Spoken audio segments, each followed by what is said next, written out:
होता है। उनके साथ हमारी ट्यूनिंग बहुत अच्छी इसलिए जमी। हम भी दिल्ली से हैं ओरिजिनली, वो भी हाँ दिल्ली से है। तो हाँ। दिल्ली का ना एक लैंग्वेज ही अलग रहता है, बोलने का टोन ही अलग रहता है। हमें वो लग रहा था जैसे वो घर जैसे हमारे फील हो रहे थे। और 2-3 महीने में नाना जी ने एक तेल बनाया। अब वो तेल क्या, टेस्टिंग की बारी आई कि तेल हम्म। टेस्ट किस पे करे। तो नाना जी ने मम्मी को दिया टेस्टिंग करने के लिए। तो मम्मी घबरा गई, बोलते घर की मुर्गी दाल बराबर। तो मम्मी घबरा गई कि अभी मेरे पहली बाल इतने उड़ गए हैं कि नाना जी ने तेल दिया और कहीं हाँ से और ना उड़ जाए। हाँ। तो नाना जी ने तब भी हिम्मत नहीं आ रही, वो खुद पे यूज करना चालू कर दिया। 85 ईयर्स पे बिजनेस चालू करना एक बात है, और 85 ईयर्स पे मल्टीनेशनल कंपनीज जितनी भी वर्ल्ड की है, जिनके पास डेली का करोड़ों रुपए का बजट है मार्केटिंग का, हम्म उनको टक्कर देके उनको पीछे छोड़ के नंबर 1 पे आना। 19 अगस्त की रात को बैठ के मैंने ऐसी बस वेबसाइट बना दी। हम्म। उसपे एक बस एक बॉटल थी जिसके ऊपर एक पेपर से पेन से लिखा हुआ था केश पल्लव हेयर ऑयल ऐसे ऐसे करके बस फोटो थी। एक बेसिक एकदम वेबसाइट थी। हम्म। मैंने अपनी वाइफ से जाके पूछा, रूम में वेबसाइट बना रहा हूँ, 10,000 रुपये खर्चा बना दूंगा। तो वो बोली क्या पैसा वेस्ट कर रहे हो, क्यों बना रहे हैं। मैं कहा बना देते हैं। बनाई वेबसाइट। आधे घंटे में मैंने उसको उठा के बोला कि पूरा पैसा रिकवर हो गया।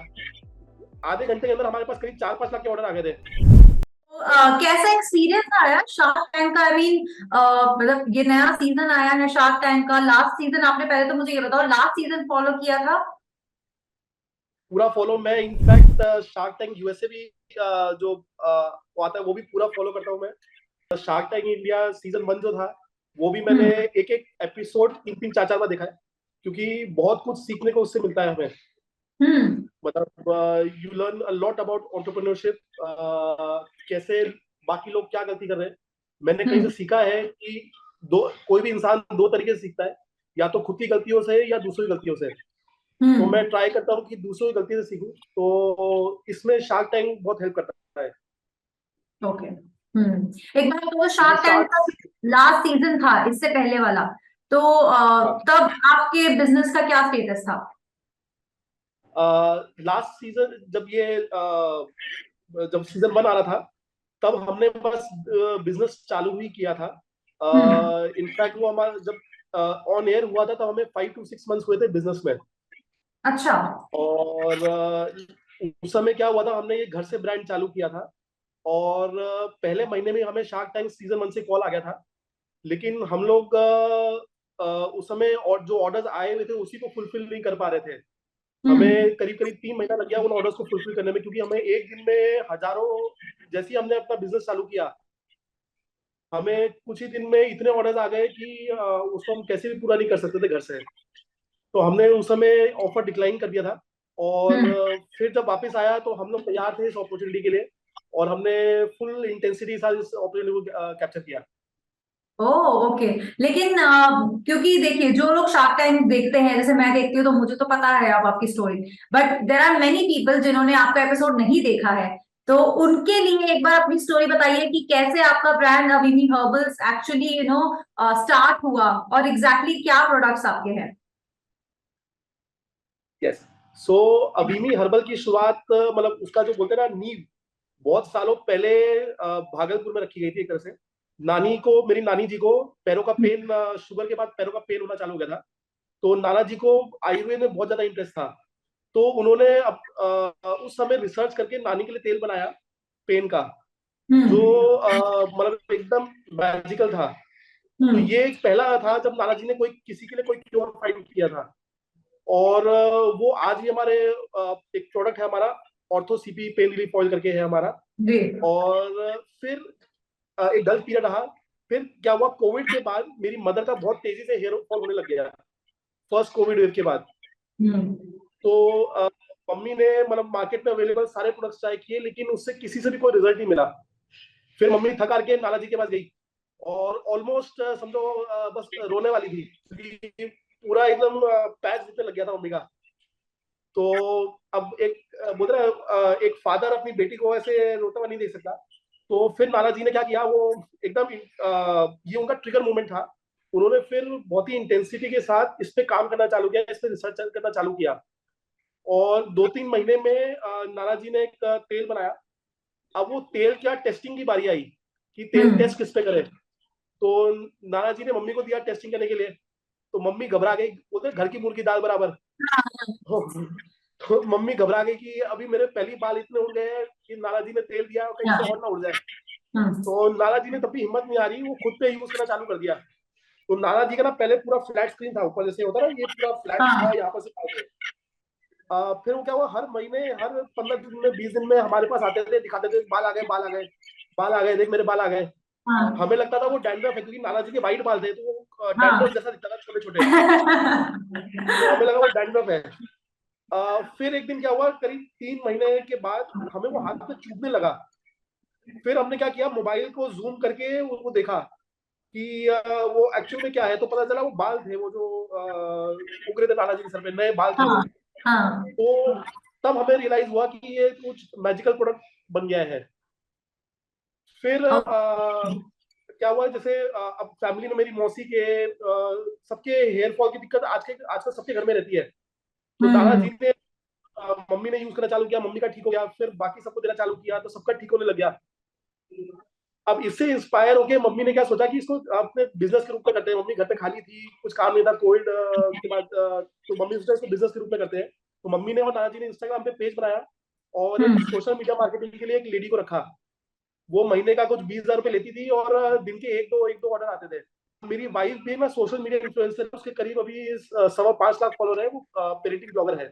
तो अब 1 महीना हो गया, एक दो ऑर्डर आ रहे हैं, तो हम लोग ने बेचैनी होने लगी, इतना पैसा लेके जा रही है वो और कुछ रिजल्ट भी नहीं दे रही है। तो मेरी वाइफ को आता है रील सब बनाना पूरा, तो उसने बना के रील डाली अपने अभी के पेज पे, और पहली रील ही वायरल हो गई। और जो एक दो ऑर्डर आते थे डेली के, वो 100-200 ऑर्डर में कन्वर्ट हो गए डेली के। अच्छा। अब इंस्टाग्राम पे क्या रहता है, ऑर्डर टेकिंग बहुत मुश्किल हो जाता है। तो मैंने क्या किया, 19 अगस्त की रात को बैठ के मैंने ऐसी बस वेबसाइट बना दी। उसपे एक बस एक बॉटल थी जिसके ऊपर एक पेपर से पेन से लिखा हुआ था केश पल्लव हेयर ऑयल, ऐसे करके बस फोटो थी। एक बेसिक एकदम वेबसाइट थी। मैंने अपनी वाइफ से जाके पूछा, रूम में वेबसाइट बना रहा हूँ, 10,000 रुपये खर्चा बना दूंगा। तो बोली क्या पैसा वेस्ट कर रहे हो, क्यों बना रहे हैं। मैं कहा बना देते हैं। बनाई वेबसाइट, आधे घंटे में मैंने उसको उठा के बोला कि पूरा पैसा रिकवर हो गया। आधे घंटे के अंदर हमारे पास करीब 4-5 लाख के ऑर्डर आ गए थे। अच्छा। और वेबसाइट बनाते ही फिर सुबह तक हमारे पास करीब 8-10 लाख के ऑर्डर आ गए। तो वहां से इसकी अभी में शुरुआत हुई, हमें कॉन्फिडेंस आने लगा। अब फिर क्या कहते हैं, नानी पैकिंग संभालती थी, नाना जी कस्टमर केयर संभालते थे, और मम्मी प्रोडक्शन देखती थी। और पूरी फैमिली मैं को लगा दी इसी काम में। सॉरी, मैं कह रही हूँ पूरी फैमिली को इसी काम में लगा दिया। पूरी फैमिली। इनफैक्ट घर की जो मेड थी वो भी इसी काम में लगी थी, घर की सफाई तो होती नहीं थी, तो घर की मेड भी इसी काम में लगी हुई थी। हाँ। तो ऐसे करके हमने 1 महीना 2 महीना निकाला। हमें बहुत लोगों ने, क्योंकि ऑर्डर टाइम पे फुलफिल नहीं कर पाए थे, हमने ऊपर एक फ्लैट रेंट पे लिया, तो बहुत लोगों ने हमें स्कैम भी बोला, बहुत सारे हमारे ऊपर केस भी हुए। लेकिन जिसको भी प्रोडक्ट गया तो वो इतना खुश था कि उसके बाल आ रहे हैं, ये आ रहे हैं, तो हम लोग किसी भी तकलीफ में नहीं आए। और जिसको भी प्रोडक्ट मिलता वो इंस्टाग्राम पे जाके डालने लग गया कि प्लीज अभी अभी नया ब्रांड चालू हुआ है, प्लीज इसके साथ कोऑपरेट करो, ये जेन्युइन ब्रांड है, ये आपको सप्लाई करेंगे। हमने एक एक ऑर्डर फुलफिल किया दिसंबर तक, 3 महीना लगा हमें, लेकिन हमने एक एक ऑर्डर फुलफिल किया। कई लोगों को फ्री में भी जिसका पेमेंट नहीं आया था उसको भी भेज दिया। दिसंबर से हमने फैक्ट्री चालू कर दी। उसके बाद हर महीने हमारी इतनी तेजी से ग्रोथ हो रही है, बड़े बड़े सेलिब्रिटीज, बड़े बड़े पॉलिटिशियन हमारे प्रोडक्ट्स यूज कर रहे हैं, और more than 80% customer satisfaction. Okay, तो ये शाहिद कपूर की वाइफ मीरा कपूर ने भी आपके प्रोडक्ट से रिलेटेड कुछ पोस्ट किया था, तो क्या उसके बाद भी एकदम से आपको सर्च दिखा था सेल्स में? नहीं, एक सर्च नहीं दिखा था, लेकिन एक जेन्युइनिटी आ गई है हमारे प्रोडक्ट में। उस समय क्या जब मैम ने डाला था, तो उस समय वो पीरियड चला था जब सब लोग हमें स्कैम बोल रहे थे, क्योंकि उनको प्रोडक्ट डिलीवर नहीं हो रहे थे। अच्छा। क्योंकि हम लोग रेडी नहीं थे इतने ऑर्डर्स लेने के लिए। मैं एक्चुअली जब जिस दिन ये हमारे पास इतने ऑर्डर्स आए, जिस दिन रील वायरल हुई, मैं ग्वालियर में था। मम्मी मुझे सूरत से फोन करिए कि वेबसाइट डाउन कर, वेबसाइट डाउन कर। मैं वहां पर बैठ के वेबसाइट डाउन नहीं कर पा रहा। हम फिर मैं सूरत आके वेबसाइट डाउन करी, तो कस्टमर का वैसे फोन आने लग गया कि आपने वेबसाइट को डाउन कर दी, हमें ऑर्डर प्लेस करना है, आप 2 महीने में मटेरियल भेज देना, लेकिन आप पैसा ले लो और ऑर्डर ले लो हमारा। तो मीरा मैम ने डाला, तो उससे हमें एक जेन्युइनिटी मिल गई कि हम लोग स्कैम स्कैम नहीं है, हम लोग जेन्युइन ब्रांड है। और मैम के क्या है, कोविड के बाद उनका भी हेयरफॉल चालू हो गया था, तो उन्होंने यूज किया हमारा प्रोडक्ट, और उनको बहुत ही जेन्युइनली उनको बेनिफिट मिला, तो उन्होंने यूट्यूब पेज पे डाला था अपने। वाह, नाना जी कहाँ है वैसे, आज दिख नहीं रहे हैं। नाना जी लंच ब्रेक तक ऑफिस में रहते हैं। लंच के बाद फिर नाना जी घर पे रहते हैं नानी का ध्यान रखने के लिए, और अकाउंट्स अकाउंट्स क्या है, पूरा घर पे रहता है, सीक्रेसी मेंटेन करने के लिए। हम्म। क्योंकि हमारे बिजनेस में पूरा सीक्रेसी का काम है, या तो जितनी भी इनवॉइसेज होते हैं वो घर पे आते हैं, तो नाना जी अकाउंट्स घर पे रखते हैं पूरा। नाना जी तो इंटरनेट सेंसेशन बन गए, आपकी नानी जी भी इंटरनेट सेंसेशन बन गई हैं। उनका क्या कहना है इसके बारे में, because everyone right now is talking about them, इतनी इंस्पायरिंग स्टोरी है। आई मीन 85 इयर्स में इस तरह का कुछ करना है, जिस तरह से शार्क टैंक में आप लोग आए, और इवन जितने भी फाउंडर्स थे वहां पर, फिर चाहे नमिता है, अमित है, अमन है, पीयूष है, मतलब everyone was so impressed with them. नाना जी, मैं नाना जी के साथ करीब 20 साल से रह रहा हूँ मैं। नाना जी ने मेरे चाइल्डहुड से मुझे इन्फ्लुएंस किया है, मेरे थॉट प्रोसेस को, मेरे वर्किंग को। मैं बोल सकता हूँ आज मैं जो भी हूँ उसमें नाना जी का बहुत बड़ा रोल है। नाना जी जब अपने यंगर एज में भागलपुर में एक बहुत सक्सेसफुल बिजनेस रन करते थे, और जैसे जो मेरा टेक्सटाइल का बिजनेस है, वो पूरा मैंने नाना जी का लेसन लेके ही चालू किया है मैंने। ओके। नाना जी ने मुझे एक चीज सिखाई, कभी क्वालिटी से कॉम्प्रोमाइज नहीं करना है।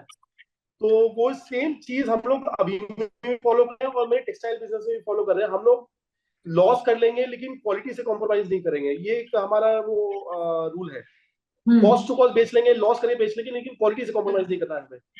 तो अब नाना जी तो सेंसेशन इतने बन गए हैं, मैं बहुत खुश हूँ कि जो टीचिंग मुझे सीखने को मिली, जो इंस्पिरेशन मुझे मिला, वो बाकी लोग के साथ भी अगर मैं बांट सकूं, या नाना जी बांट सक रहे हैं, तो नाना जी का मैं बोलूंगा कि लाइफ सक्सेसफुल हो रही है, इसको मैं सक्सेस बोलूंगा। ओके। ओके। और जितना ज्यादा आई थिंक, जैसे आप खुद ही बोल रहे हो कि कितने लोग उनसे इंस्पायर हो रहे हैं, और हमने खुद देखी ये चीज, शार्क टैंक में भी ये देखा। बट ओवरऑल अगर मैं शार्क टैंक का आपका एक्सपीरियंस पूछूं तो किस तरह का एक्सपीरियंस रहा है। दूसरी चीज ये कि जब आप जा रहे थे शो में, जो आपका एपिसोड के लिए, शूट के लिए जब आप गए होगे, तो किससे एक्सपेक्ट किया था कि कौन आपको फंडिंग एक्चुअली में दे देगा। शार्क टैंक का एक्सपीरियंस मैं ऐसा बोल सकता हूँ, मैं करीब पिछले 10 साल से शार्क टैंक को फॉलो कर रहा हूँ मैं। जी। और मैं बहुत इंस्पायर था शार्क टैंक से। मैंने कभी अपने वाइल्डेस्ट ड्रीम में भी नहीं सोचा था कि मैं कभी उस गेट से एंटर करूंगा अंदर। और जब वो गेट से एंटर कर रहा था ना, तो मेरे मतलब उधर रोंगटे खड़े हो रहे थे कि ये क्या हो रहा है।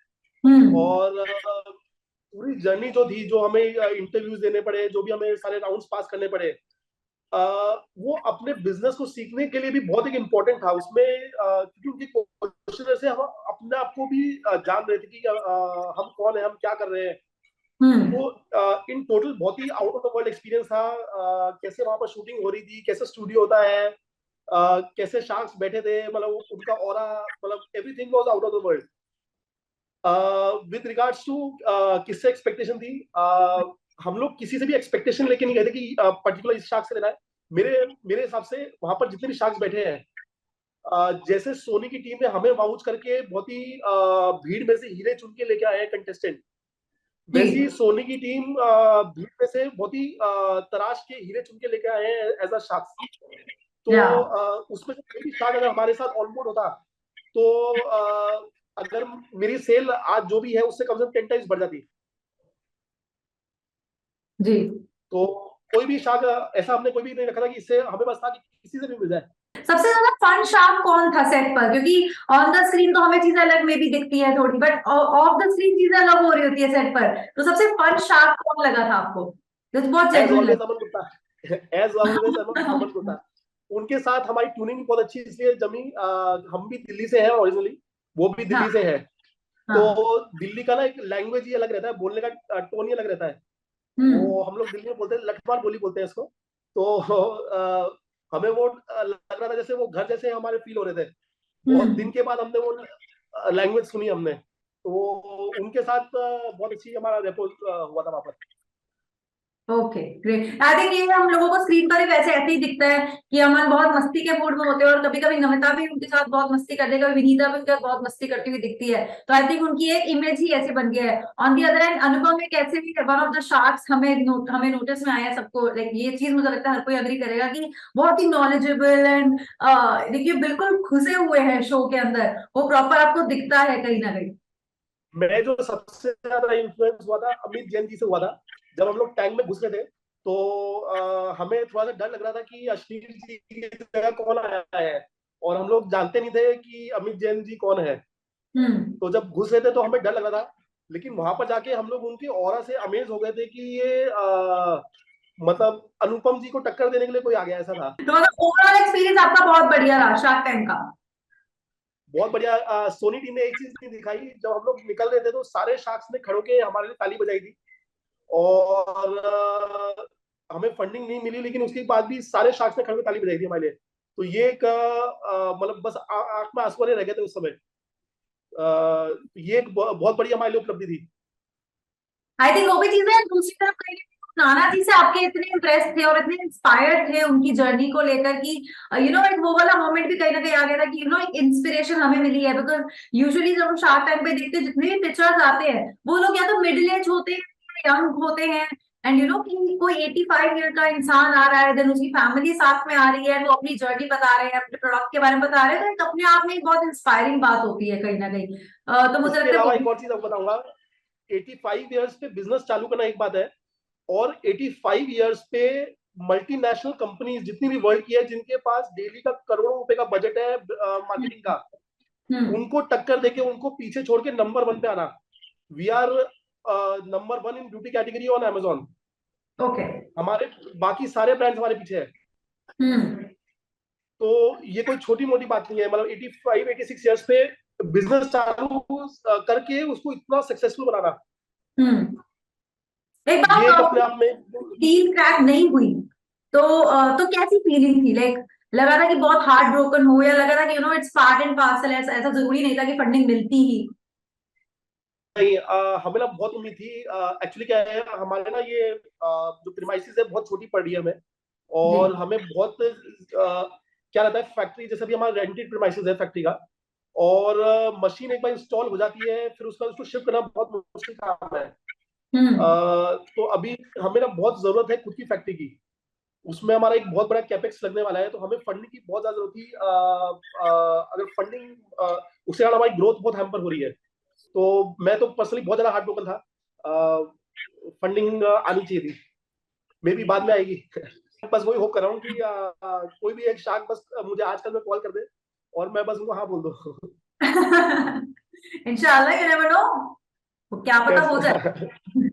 But thank you very much सिद्धांत, बहुत मजा आया आपसे बात करके। एंड आई रियली होप कि जिस तरह से आपने बोला कि आपका काम अच्छा चल रहा है, it's just the work, like the work space जिस वजह से थोड़ा सा आपको इशू हो रहा है। एंड आई रियली होप कि ये जल्दी से ये चीज भी सॉर्ट हो जाए, और जैसा कि आप चाह रहे हो कि कभी ना कभी कोई ना कोई शार्क तो आकर इन्वेस्ट करे, तो यू नेवर नो, होपफुली वो कर भी दे। मैं एक एक फोन उठा रहा हूँ सारे। मैं पहले अननोन नंबर से फोन नहीं उठाता था, अभी मैं सारे अननोन नंबर से फोन उठा रहा हूँ कि कोई तो शार्क का फोन आ जाए। क्या पता कभी आ जाए, कुछ कह नहीं सकते। हाँ, Yeah. But thank you so much and all the very best for your future and all the very best कि आपका about your work also, कि आपका बिजनेस अच्छा चले, और इसी तरह से स्पेशली नाना की नानी जी को जो प्यार मिलता है ये कंटिन्यू रहे। Thank you, thank you. Thank you so much for your time today. Bye bye.